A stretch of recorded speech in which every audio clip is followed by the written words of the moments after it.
De estos días que no nos hemos visto, volvemos otra vez nuestra atención hacia el pasaje que estamos estudiando. Os invito a que miremos pues del Evangelio de Mateo, y estamos, como recordaréis, estudiando y haciendo un análisis de la oración del Padre Nuestro.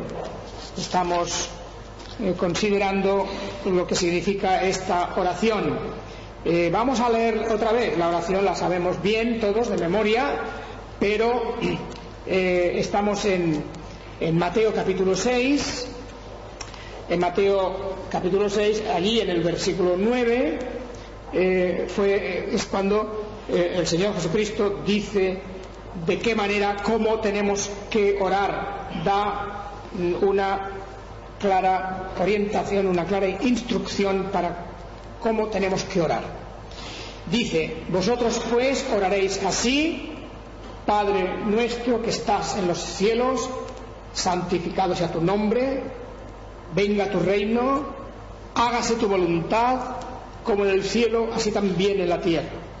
El pan nuestro de cada día, dánoslo hoy, y perdónanos nuestras deudas, como también nosotros perdonamos a nuestros deudores. Y no nos metas en tentación, mas líbranos del mal, porque tuyo es el reino y el poder y la gloria por todos los siglos. Amén. Bien, aquí tenemos el Padre Nuestro, bien conocido, bien sabido, incluso, como digo, de memoria, y a veces, por desgracia, mal empleado, mal utilizado. Sabemos que el Padre Nuestro no es una oración para repetirla vanamente y una vez tras otra, porque precisamente dice el Señor un poco más arriba, antes de ese texto, dice que no usemos vanas repeticiones. La oración no consiste en repetir muchas veces una cosa. Hay que insistir, eso sí, hemos de insistir nuestras peticiones y sobre todo nuestra adoración, porque la oración, primero y antes que nada, es una adoración a Dios, es un acto de adoración.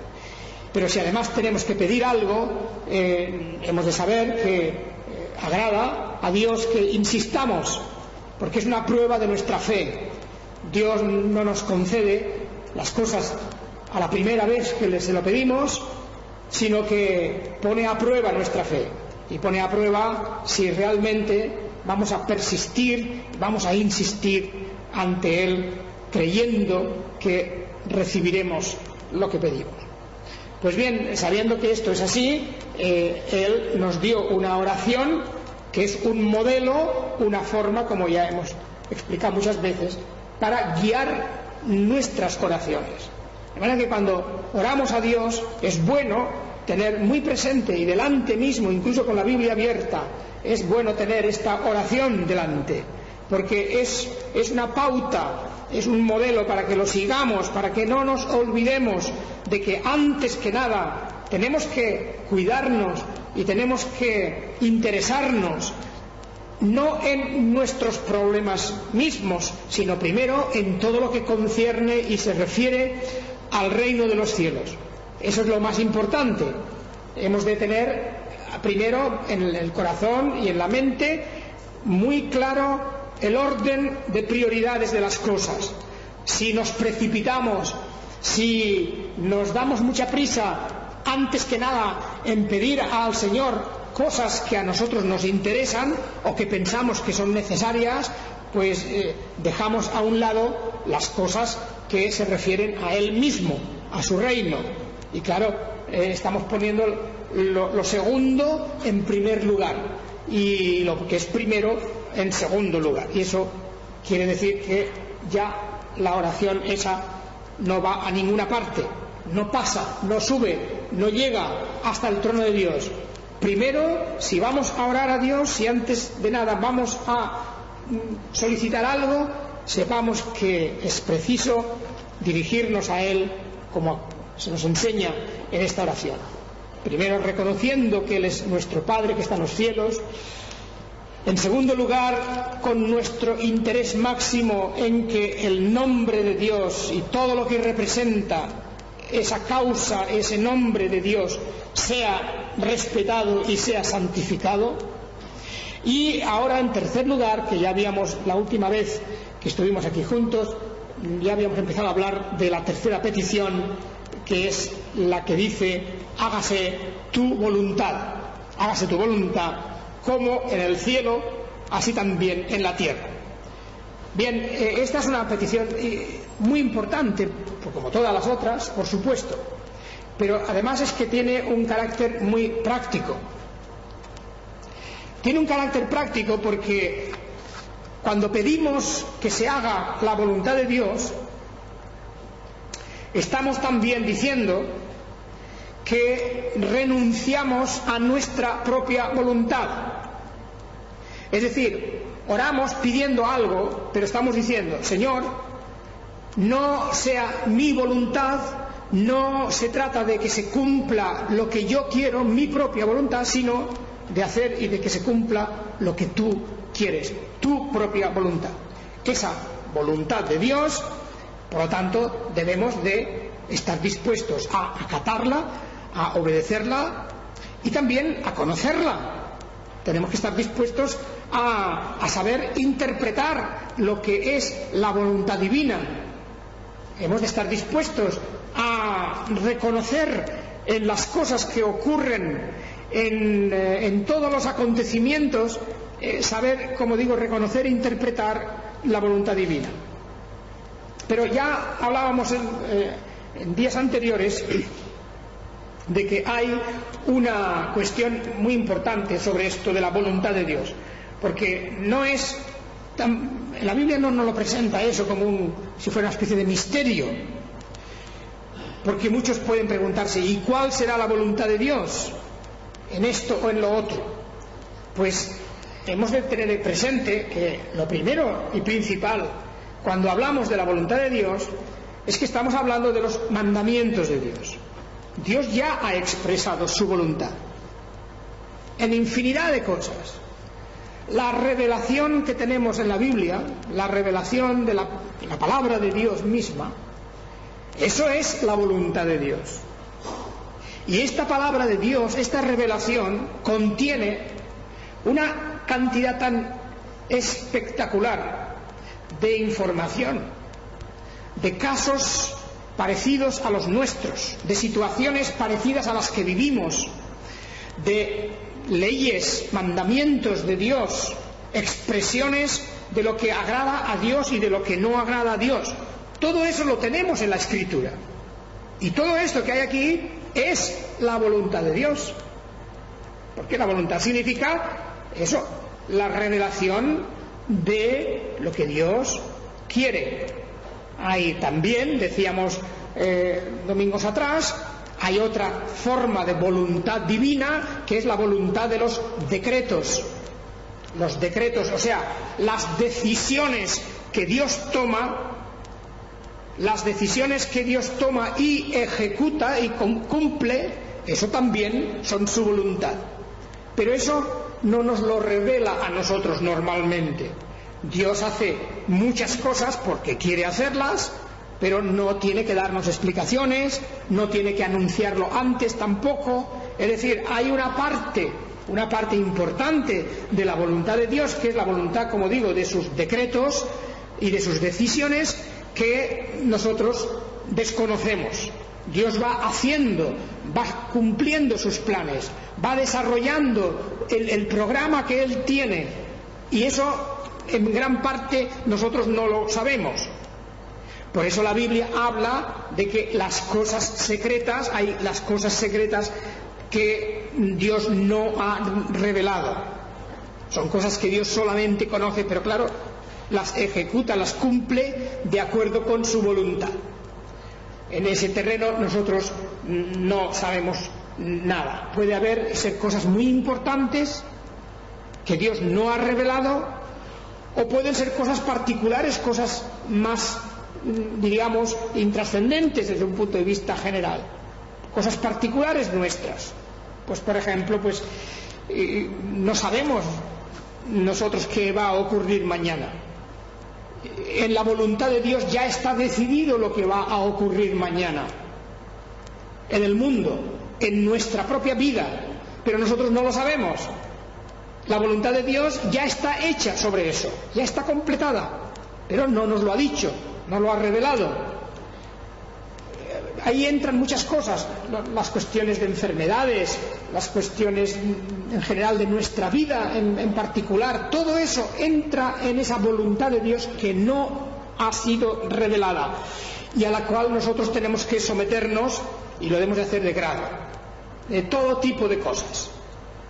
Pero hay otra voluntad que sí que está revelada en la Escritura.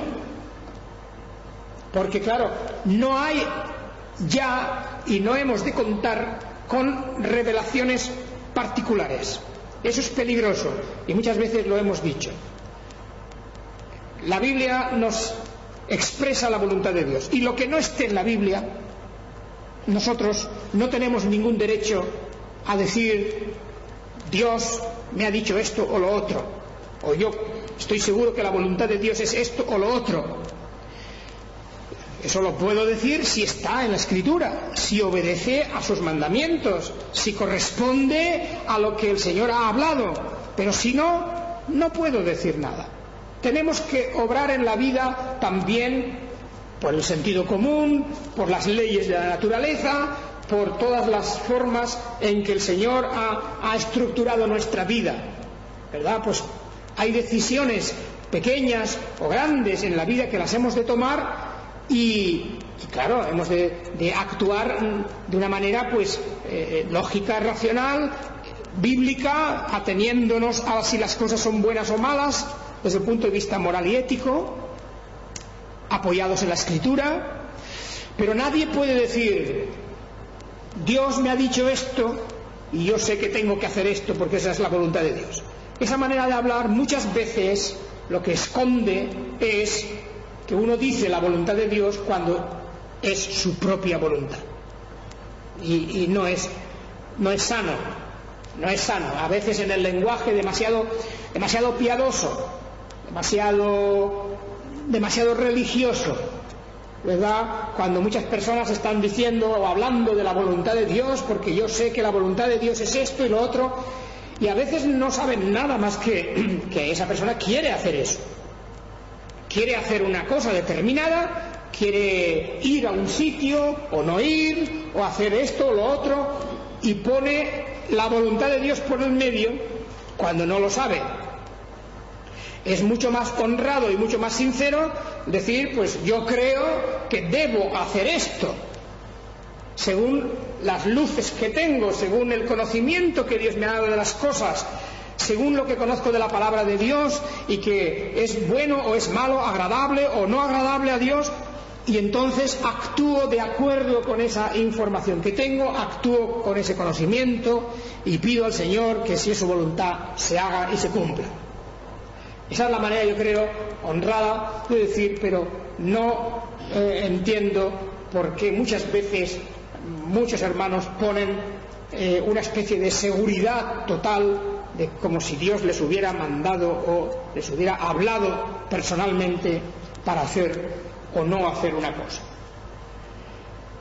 Así que estamos en esta petición, en el Padre Nuestro, cuando decimos hágase tu voluntad, estamos también demostrando aquí algo, y es una cuestión de sinceridad. El cristiano no es un cristiano de palabras, porque la fe cristiana no es una religión de palabrería, sino de hechos. De hechos. Cuando el Señor Jesucristo condenó de una manera muy directa a los fariseos y a las gentes religiosas de su tiempo, una de las cosas que les echaba en cara era precisamente que hablaban pero no hacían. Hablar pero no hacer. Es fácil hablar, es fácil decir, es fácil llenarse la boca de palabras religiosas y de formas de piedad y luego no hacer nada, o hacer incluso lo contrario. Y esto es lo que cuando oramos, cuando decimos hágase tu voluntad, estamos hablando de hacer, que la voluntad de Dios se cumpla. Pero ¿cómo se ha de cumplir la voluntad de Dios? Bueno, pues una parte de esa voluntad divina la tenemos que cumplir nosotros, porque esta parte de esta petición lo que quiere decir es que deseamos tener un espíritu de obediencia. La voluntad divina se cumple también a través de la obediencia de su pueblo.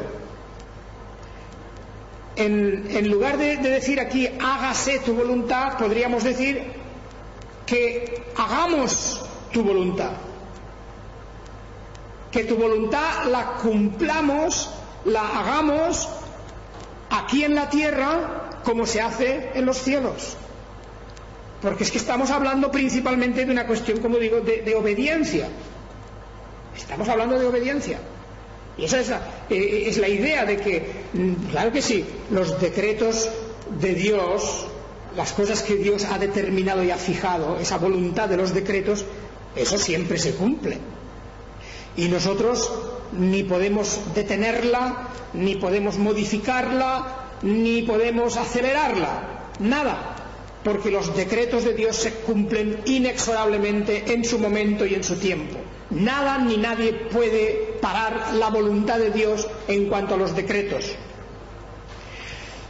Pero cuando se trata de los mandamientos de Dios, de las instrucciones, de las leyes a las que nosotros tenemos que obedecer, ahí sí que necesitamos orar y pedir a Dios que nos dé la voluntad a nosotros de cumplir su voluntad, que mueva nuestra voluntad, que nos dé a nosotros un espíritu de sujeción y de obediencia, y no de rebeldía. Yo creo que ahí es donde tenemos una y otra vez la interpretación, esta es muy clara, de las instrucciones y palabras del Señor Jesucristo cuando dice si me amáis, guardad mis mandamientos, cumplid mis mandamientos. Una y otra vez se repite todo este tema en las Escrituras, en la palabra de Dios. Naturalmente, cuando hacemos esa voluntad, o sea, cuando obedecemos sus mandamientos y sus instrucciones, es entonces que estamos demostrando esa sinceridad del amor a Dios, esa oposición a la otra voluntad que existe en el universo, a la otra fuerza que existe en el universo, el otro poder, que es el del mal. Y por eso hemos leído de la carta a los Romanos, del capítulo 6, ese pasaje, donde el apóstol precisamente lo que está diciéndonos es esto: cómo debemos entregarnos o someternos a un amo. Queramos o no queramos, estamos bajo la influencia y el poder de una de esas dos grandes fuerzas. Como lo dice el apóstol, dice: gracias a Dios que aunque erais esclavos del pecado, habéis obedecido de corazón a aquella forma de doctrina a la cual fuisteis entregados. Aquí vemos el cambio que se ha producido. Antes, dice, esclavos del pecado. Nadie se reconoce esclavo del pecado o del mal, nadie. Pero la realidad es que el mundo entero está bajo el dominio de esa fuerza horrible del mal, que es la que provoca la injusticia y la violencia, que es la que provoca el caos y la confusión que hay en el mundo, que es la que provoca las guerras, las luchas, los odios. Todo eso está provocado por ese terrible poder maligno que tiene sometido al mundo. Y aunque uno simplemente alguien que tranquilamente pasa por la calle, que nunca ha hecho nada malo, diga, bueno, yo no estoy bajo ese poder, yo no he hecho nada malo. No se da cuenta de que en esa rueda del mal hay muchas piezas.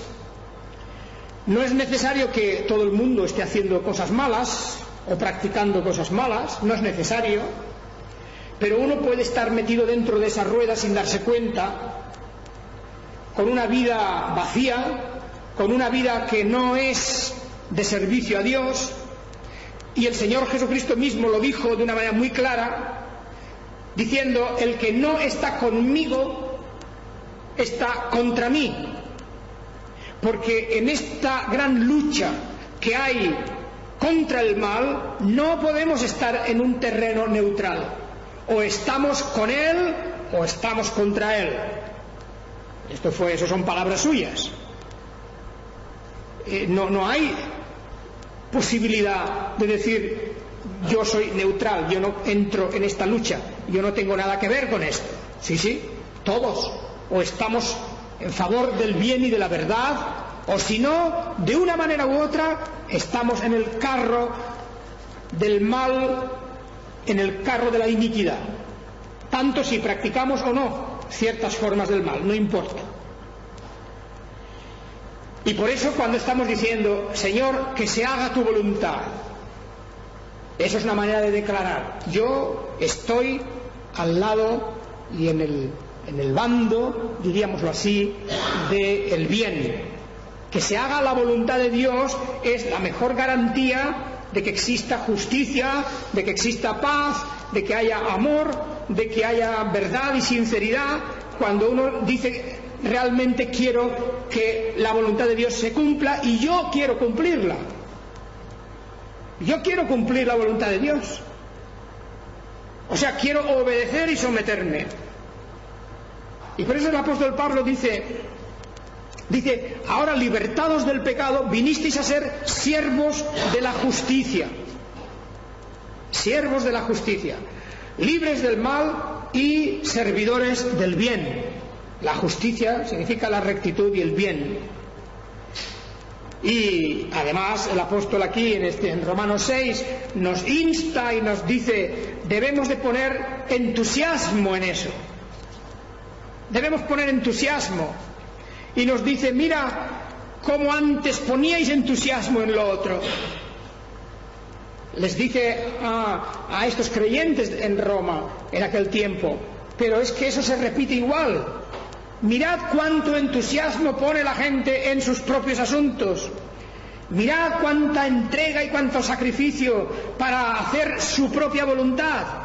La gente es capaz de hacer lo que sea para llevar a término sus deseos, para cumplir sus propios planes.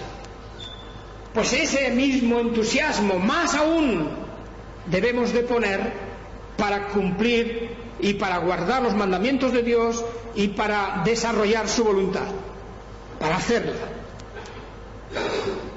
Así que, de la misma manera que antes éramos esclavos de la ignorancia, esclavos de la indiferencia, porque todas estas son cosas negativas, forma parte del mundo del mal. Antes éramos esclavos de todo eso, pues ahora vamos a ser esclavos y estemos sujetos a lo contrario, al bien, a la verdad, a la justicia, al amor y a la paz. Y esa es la vida del creyente, la vida del cristiano. Y nos vamos a encontrar a gusto en esas relaciones. Nos vamos a encontrar a gusto, si de verdad queremos esto, con aquellos que practican lo mismo. Nos vamos a encontrar a gusto con aquellos que creen en lo mismo. Y no tendremos comunión, no tendremos paz con otras compañías. En el sentido íntimo. Claro, en la vida social tenemos que relacionarnos con personas, en el trabajo, esto y lo otro, todo muy bien, pero nuestras verdaderas amistades, donde nos vamos a encontrar a gusto, va a ser en la compañía de aquellos que también practican la verdad, de aquellos que también aman la verdad de corazón. Así Así que esta petición de hacer la voluntad de Dios es trascendental e importantísima. Naturalmente que hoy no nos vamos a extender más, pero quería algo comentar, tal vez para el próximo día, si somos capaces de hacer la voluntad de Dios, y si a veces fallamos en eso, ¿cómo debemos reaccionar? Naturalmente. Y aquí, en dos breves pinceladas, digo, Dios nos ha dado una fuerza espiritual para obedecer, y debemos usar eso. Pero también es verdad que nuestra debilidad permanece en nosotros, y aún hay en nosotros un resto del mal y un resto de la iniquidad y del pecado, y que podemos muchas veces dejar de obedecer y dejar de cumplir esa voluntad. Pero eso lo vamos a tratar de una manera más en concreto, de una manera más específica la próxima semana o la otra, cuando volvamos a tocar este tema. Pero sí que fijaos que la petición, cuando se hace una petición así en el Padre Nuestro, es porque hay que luchar por ello. Que se haga tu voluntad en la tierra como en el cielo, lo pedimos porque, claro, en el cielo se hace de una manera perfecta. Ese es el modelo. Nadie discute esa voluntad de Dios, y todo el mundo la cumple allá. Sus ángeles, todos los que le rodean, cumplen su voluntad. Aquí en la tierra no. Y nosotros mismos, su pueblo, su iglesia, sus elegidos, nosotros mismos, más de una vez,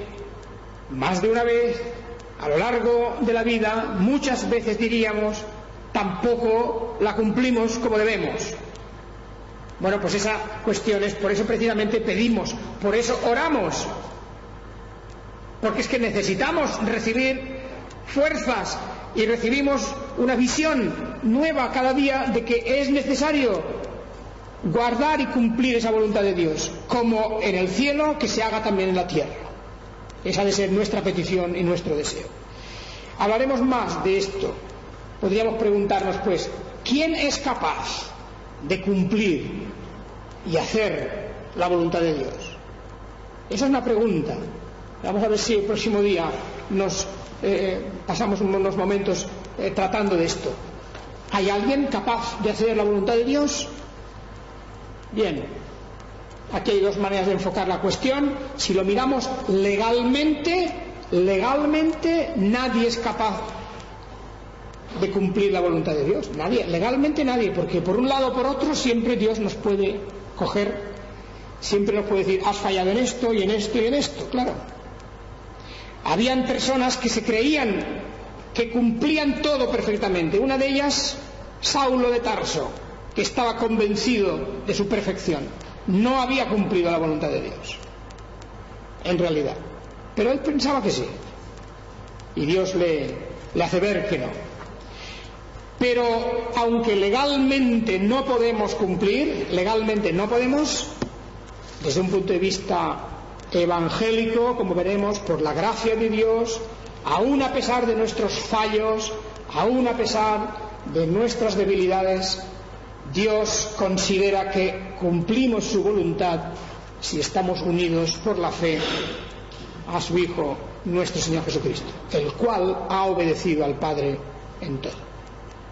De esto hablaremos más el próximo día, si Dios quiere, y que el Señor os bendiga a todos. Amén.